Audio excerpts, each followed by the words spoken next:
Welcome back to the channel. In today's video, I'm going to show you how to download and install BOMBANANA on your PC or laptop using Steam.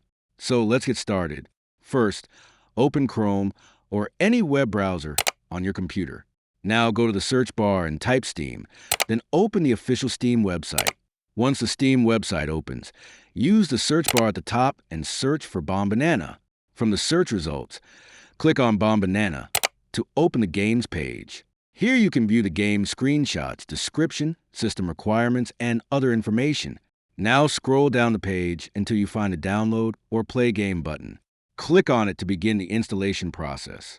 If you already have the Steam application installed on your computer, the game page will automatically open in the Steam client, where you can download and install the game.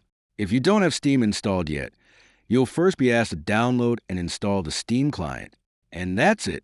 If you like this video, make sure you give a thumbs up, then subscribe to the channel. And don't forget to press the bell icon so you never miss any new updates.